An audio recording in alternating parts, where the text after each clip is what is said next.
आखिर इसमें बुराई क्या है बाबूजी? केदार ने विनीत भाव से बात को आगे बढ़ाया। पूछते हो बुराई क्या है? अरे तुम्हारा तो यह फैसला ही बेहुदा है। अस्पतालों के दरवाजे क्या बंद हो गए हैं जो तुमने अनाथालय का रुख कर लिया? और मैं तो कहता हूँ कि यदि इलाज करने से डॉक्टर हार जाए तब भी अनाथालय से बच्चा गोद लेना किसी भी नज़रिए से जायज़ नहीं है। न जाने किस किस के पापों के नतीजे पलते हैं वहाँ पर, जिनकी न जाति का पता न कुल का। बाबूजी, आप ये क्या कह रहे हैं? आपने तो हमेशा मुझे दया का पाठ पढ़ाया, परोपकार की सीख दी, और फिर बच्चे किसी के पाप में भागीदार भी तो नहीं होते। इस संसार में जन्म लेना किसी जीव के हाथों में है। आप ही तो कहते हैं कि जीवन मरण सब विधि के हाथों में होता है। यह इंसान के वश की बात नहीं, तो फिर वह मासूम किस दशा में पापी हुए? इस संसार में आना तो उनका दोष नहीं। अब नीति की बातें तुम मुझे सिखाओगे? सोमेश्वर ने माथे पर बल डालकर प्रश्न किया। माना वे बच्चे निष्पाप हैं, पर उनके वंश और कुल के बारे में तुम क्या जानते हो? जवानी में जब बच्चे के खून का रंग सिर चढ़कर बोलेगा तब क्या करोगे? रक्त में बसे गुणसूत्र क्या अपना असर नहीं दिखाएंगे? बच्चे का अनाथालय में पहुंचना ही उनके माँ बाप की अनैतिक करतूतों का सबूत है। ऐसी संतान से तुम किस भविष्य की कामना कर रहे हो? बाबूजी, आपका भय व संदेह जायज़ है, पर बच्चे के व्यक्तित्व निर्माण में केवल खून के गुण ही नहीं बल्कि पारिवारिक संस्कार ज़्यादा महत्वपूर्ण होते हैं। केदार बाबूजी को समझाने का भरसक प्रयास कर रहा था और बगल में खामोश बैठी केतकी निराशा के गर्त में डूबती जा रही थी। केतकी को संतान होने के बारे में डॉक्टरों को उम्मीद थी कि वह आधुनिक तकनीक से बच्चा प्राप्त कर सकती है, और केदार काफ़ी सोच विचार के बाद इस नतीजे पर पहुंचा था कि लाखों रुपए क्या केवल इसलिए खर्च किए जाएं कि हम अपने जने बच्चे के माँ बाप कहला सकें? यह तो केवल आत्मसंतुष्टि तक सोचने वाली बात होगी। इससे बेहतर है कि किसी अनाथ बच्चे को अपना कर यह पैसा उसके भविष्य पर लगा दें। इससे माँ बाप बनने का गौरव भी प्राप्त होगा व रुपए का सार्थक प्रयोग भी होगा। केतकी, बस ज़रूरत केवल बच्चे को पूरे मन से अपनाने की है। फ़र्क वास्तव में खून का नहीं बल्कि अपनी नज़रों का होता है। केदार ने जिस दिन यह कहकर केतकी को अपने मन के भावों से परिचित कराया था, वह बेहद खुश हुई थी और खुशी के मारे उसकी आंखों से आंसू बह निकले थे। पर अगले ही क्षण माँ और बाबूजी का ख्याल आते ही वह चुप हो गई थी। केदार का अनाथालय से बच्चा गोद लेने का फैसला उसे बार बार आशंकित कर रहा था, क्योंकि माँ बाबूजी की सहमति की उसे उम्मीद नहीं थी और उन्हें नाराज करके वह कोई कार्य करना नहीं चाहती थी। केतकी ने केदार से कहा था, बाबूजी से पहले सलाह कर लो, उसके बाद ही हम इस कार्य को करेंगे। लेकिन केदार नहीं माना और कहने लगा, अभी तो अनाथालय की कई औपचारिकताएं पूरी करनी होंगी, अभी से बात क्यों छेड़ी जाए? उचित समय आने पर माँ बाबूजी को बता देंगे। केदार और केतकी ने आखिर अनाथालय जाकर बच्चे के लिए आवेदन पत्र भर दिया था। लगभग 2 माह के बाद आज केदार ने शाम को ऑफिस से लौटकर केतकी को यह खुशखबरी दी थी, अनाथालय से बच्चे के मिलने की पूर्ण सहमति प्राप्त हो चुकी है। अब कभी भी जाकर हम अपना बच्चा अपने साथ घर ला सकते हैं। भाव विभोर केतकी की आंखें मारे खुशी के बार बार डबडबाती और वह आंचल से उन्हें पोंछ लेती। उसे लगा कि लंबी प्रतीक्षा के बाद उसके ममत्व की धारा में एक नन्ही सी जान की नौका प्रवाहित हुई है, जिसे तूफान के हर थपेड़े से बचाकर पार लगाएगी। उस नन्ही जान को अपने स्नेह और वात्सल्य की छाँव में सहेजेगी, संवारेगी। केदार की धड़कनें भी तो यही कह रही हैं कि इस सुकोमल कोमल को फलने फूलने में तनिक भी कमी नहीं आने देगा। आने वाली सुखद घड़ी की कल्पना में खोए केतकी व केदार ने सुनहरे सपनों के अनेक ताने बाने बुन लिए थे।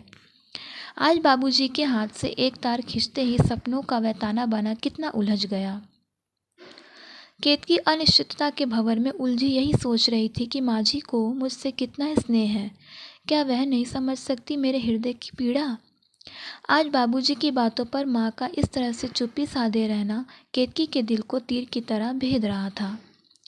केदार लगातार बाबूजी से जिरह कर रहा था, बाबूजी, क्या आप भूल गए जब मैं बचपन में निमोनिया होने से बहुत बीमार पड़ा था और मेरी जान पर बनाई थी?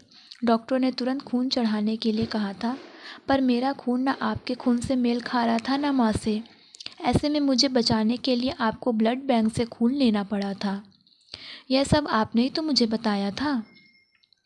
यदि आप तब भी अपनी इस जाति वंश की जिद पर अड़ जाते तो मुझे खो देते ना। शायद मेरे प्रति आपके पुत्रवत प्रेम ने आपको तब तर्क वितर्क का मौका ही नहीं दिया होगा, तभी तो आपने हर शर्त पर मुझे बचा लिया। केदार, जिरह करना और बात है और हकीकत की कठोर धरा पर कदम जमा कर चलना और बात। ज़्यादा दूर की बात नहीं, केवल 4 मकान पार की ही बात है, जिसे तुम भी जानते हो। त्रिवेदी साहब का क्या हश्र हुआ। बेटा लिया था ना गोद, पाला पोसा बड़ा किया और 20 साल बाद बेटे को अपनी असली माँ बाप का प्यार उमड़ आया तो वह चला गया ना। बेचारा त्रिवेदी, वह तो कहीं का नहीं रहा। केदार बीच में ही बोल पड़ा, बाबूजी, हम सब यही तो गलती करते हैं। गोद ही लेना है तो उन्हें क्यों न लिया जाए जिनके सिर पर माँ बाप का साया नहीं है। कुलवंश जात बिरादरी के चक्कर में हम इतने संकुचित हो जाते हैं कि अपने सीमित दायरे में ही सब कुछ पा लेना चाहते हैं। संसार में ऐसे बहुत कम त्यागी हैं जो कुछ देकर भूल जाएं। अक्सर लोग कुछ देने पर कुछ प्रतिदान पा लेने की अपेक्षाएं भी मन में पाल लेते हैं, फिर चाहे उपहार की बात हो या दान की, और फिर बच्चा तो बहुत बड़ी बात होती है। कोई किसी को अपना जया बच्चा दे दे और भूल जाए, ऐसा संभव ही नहीं है। माना अनाथालय में पल रहे बच्चों के कुल व जात का हमें पता नहीं, पर सबसे पहले तो हम इंसान हैं ना बाबूजी। यह बात तो आप ही ने हमें बचपन में सिखाई थी कि इंसानियत से बड़ा कोई धर्म नहीं है। अब आप जैसी सोच के लोग ही अपनी बात भुला बैठेंगे तब इस समाज का क्या होगा। आज मैं अमेरिका की आकर्षक नौकरी और वहाँ की लगदग करती ज़िंदगी छोड़कर यहाँ आपके पास रहना चाहता हूँ और आप दोनों की सेवा करना चाहता हूँ। तो यह क्या केवल मेरे रक्त के गुण हैं? नहीं बाबूजी, यह तो आपकी सीख और संस्कार है। मैंने बचपन में आपको व माँ जी को जो करते देखा है वही आत्मसात किया है। आपने दादा दादी की अंतिम क्षणों तक सेवा की है। आपके सेवा भाव स्वतः मेरे अंदर रच बस गए। इसमें रक्त की कोई भूमिका नहीं है, और ऐसे उदाहरणों की क्या कमी है जहाँ टूट रक्त संबंधों में पनपी कड़वाहट आखिर में इतनी विषाक्त हो गई कि भाई भाई की जान के दुश्मन बन गए। देखो, मुझे तुम्हारे तर्कों में कोई दिलचस्पी नहीं है, सोमेश्वर बोले। मैंने एक बार जो कह दिया सो कह दिया, बेवजह बहस से क्या लाभ। और हाँ, एक बात और कान खोलकर सुन लो, यदि तुम्हें अपनी अमेरिका की नौकरी पर लात मारने का अफसोस है तो तुम आज भी जा सकते हो। मैंने तुम्हें न कभी रोका था और न आज रोक रहा हूँ, समझे। पर अपने इस त्याग के एहसान को भुनाने की फिराक में हो तो तुम बहुत बड़ी भूल कर रहे हो। इतना कहकर सोमेश्वर अपनी धोती संभालते हुए तेज कदमों से अपने कमरे में चले गए। माँ जी भी चुपचाप आदर्श भारतीय पत्नी की तरह मुंह पर ताला लगाए बाबूजी के पीछे पीछे कमरे में चली गई। थके हारे केदार व केतकी अपने बिस्तर पर निढाल पड़ गए। अब क्या होगा? केतकी ने चिंतित स्वर में पूछा। होगा क्या? जो तय किया है वही होगा। सुबह हमें अपने बच्चे को लेने जाना है और मैं नहीं चाहता कि इस तरह दुखी और उदास मन से हम उसे लेने जाएं। अपने निश्चय पर अटल केदार ने कहा। पर माँ बाबूजी की इच्छा के खिलाफ हम बच्चे को घर लाएंगे तो क्या उनकी उपेक्षा बच्चे को प्रभावित नहीं करेगी? कल को जब वह बड़ा व समझदार होगा तब क्या घर का माहौल सामान्य रह पाएगा? अपने मन में उठ रही इन आशंकाओं को केतकी ने केदार के सामने रखा तो वह बोला, सुनो, हमें जो कल करना है फिलहाल तुम केवल उसके बारे में ही सोचो। सुबह केतकी की आंख जल्दी खुल गई और चाय बनाने के बाद ट्रे में रखकर माँ बाबूजी को देने के लिए बाहर लॉन में गई, मगर दोनों ही वहाँ रोज की तरह बैठे नहीं मिले। खाली कुर्सियाँ देख केतकी ने सोचा शायद कल रात की बहसबाजी के बाद माँ और बाबूजी आज सैर पर न गए हों, लेकिन उनका कमरा भी खाली था। हो सकता है आज लंबी सैर पर निकल गए हों तभी देर हो गई है। मन में यह सोचते हुए केतकी नहाने चली गई। घंटे भर में दोनों तैयार हो गए, पर अब तक माँ बाबूजी का पता नहीं था।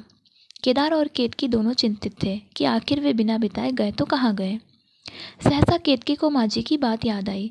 पिछले ही महीने मोहल्ले में एक बच्चे के जन्मदिन के समय अपनी हम उम्र महिलाओं के बीच माँ जी ने हंसी में ही सही पर कहा जरूर था, जिस दिन हमारा इस सांसारिक जीवन से जी उठ चढ़ जाएगा उसी दिन हम दोनों ही किसी छोटे शहर में चले जाएंगे और वहीं बुढ़ापा काट देंगे। सशंकित केतकी ने केदार को यह बात बताई तो वह बोला, नहीं नहीं केतकी, बाबूजी को मैं अच्छी तरह से जानता हूँ। वे मुझ पर क्रोधित हो सकते हैं पर इतने गैर जिम्मेदार कभी नहीं हो सकते। कि बिना बताए कहीं चले जाएं। हो सकता है सैर पर कोई परिचित मिल गया हो तो बैठ गए होंगे कहीं। थोड़ी देर में आ जाएंगे, चलो हम चलते हैं। दोनों कार में बैठकर नन्हे मेहमान को लेने चल दिए। रास्ते भर केतकी का मन बच्चा और माँ बाबूजी के बीच में उलझा रहा, लेकिन केदार के चेहरे पर कोई तनाव नहीं था। उमंग और उत्साह से भरपूर केदार के होठों पर सीटी की गुनगुनाहट ही बता रही थी कि उसे अपने निर्णय पर जरा भी दुविधा नहीं है। केतकी का उतरा हुआ चेहरा देखकर वह बोला, यार क्या मुंह लटकाए बैठी हो, चलो मुस्कुराओ। तुम हंसोगी तभी तो तुम्हें देखकर हमारा नन्हा मेहमान भी हंसना सीखेगा। नन्ही जान को आंचल में छिपाए केतकी व केदार दोनों ही कार से उतरे। घर का मुख्य दरवाज़ा बंद था, पर ताला ना देखकर वे समझ गए कि माँ और बाबूजी घर के अंदर हैं। केदार ने ही दरवाजे की घंटी बजाई तो इसी के साथ केतकी की धड़कनें भी तेज हो गई थी। नन्ही जान को सीने से चिपटाए वह केदार को ढाल बनाकर उसके पीछे हो गई। दरवाज़ा खुला तो सामने माँ जी और बाबूजी खड़े थे। पूरा घर रंग बिरंगी पताकों, गुब्बारों तथा फूलों से सजा हुआ था। यह सब कुछ देखकर केदार और केतकी दोनों विस्मित रह गए। आओ बहू अंदर आओ, रुक क्यों गई, कहते हुए माँ जी ने बड़े प्रेम से नन्हे मेहमान को तिलक लगाया। बाबूजी ने आगे बढ़कर बच्चे को गोद में लिया। अब तो दादा दादी का बुढ़ापा इस नन्हे सांवले सलोने बालकृष्ण की बाल लीलाओं को देखकर सुकून से कटेगा, क्यों सौदामिनी, कहते हुए बाबूजी ने बच्चे के माथे पर वात्सल्य चिन्ह अंकित कर दिया। बाबूजी के मुख से बालकृष्ण शब्द सुनते ही केदार और केतकी ने एक दूसरे को प्रश्न भरी नज़रों से देखा और अगले ही पल केतकी ने आगे बढ़कर कहा, लेकिन बाबूजी यह बेटा नहीं बेटी है। तो क्या हुआ? कृष्ण ना सही, कृष्ण माँ ही सही, बच्चे तो प्रसाद की तरह हैं। फिर प्रसाद चाहे लड्डू के रूप में मिले चाहे पेड़े के, होगा तो मीठा ही ना। और इसी के साथ एक जोरदार ठहाका सोमेश्वर ने लगाया। केदार अब भी आश्चर्यचकित सा बाबूजी के इस बतलाव के बारे में सोच रहा था कि तभी वह बोले, क्यों बेटा, क्या सोच रहे हो? यही ना कि कल का राह का रोड़ा बने बाबूजी, आज अचानक गाड़ी का पेट्रोल कैसे बन गए? हाँ बाबूजी, सोच तो मैं वही रहा हूँ, केदार ने हंसते हुए कहा। बेटा सच कहूँ तो आज मैंने बहुत बड़ी जीत हासिल की है। मुझे तुझ पर गर्व है। यदि आज तुम अपने निश्चय से हिल जाते तो मैं टूट जाता। मैं तुम्हारे फैसले की दृढ़ता को परखना चाहता था और ठोक पीट कर उसकी अटलता को निश्चित करना चाहता था, क्योंकि ऐसे फैसले लेने वालों को सामाजिक जीवन में कई अग्नि परीक्षाएं देनी पड़ती हैं। समाज में तो हर प्रकार के लोग रहते हैं ना। यदि 4 लोग तुम्हारे कार्य को सराहेंगे तो 8 टांग खींचने वाले भी मिलेंगे।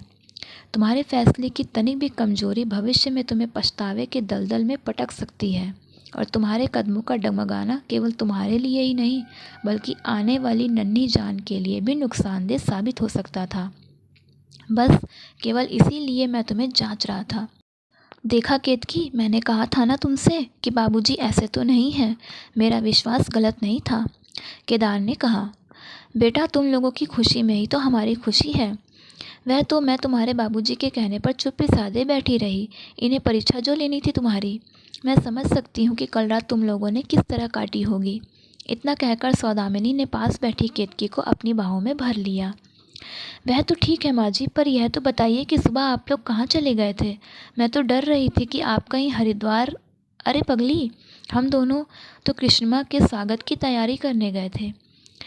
केतकी के बातों को बीच में काटते हुए सौदामिनी बोली, और अब तो हमारे चारों धाम यही हैं, कृष्णिमा के आसपास। सचमुच कृष्णिमा की कलकारियों में चारों धाम सिमट आए थे, जिस धुन में पूरा परिवार मग्न हो गया था। तो दोस्तों, आपको कहानी कैसी लगी हो हमें कमेंट बॉक्स में ज़रूर बताइएगा, और चैनल में नए आए हो तो चैनल को सब्सक्राइब ज़रूर कीजिएगा। तब तक के लिए धन्यवाद।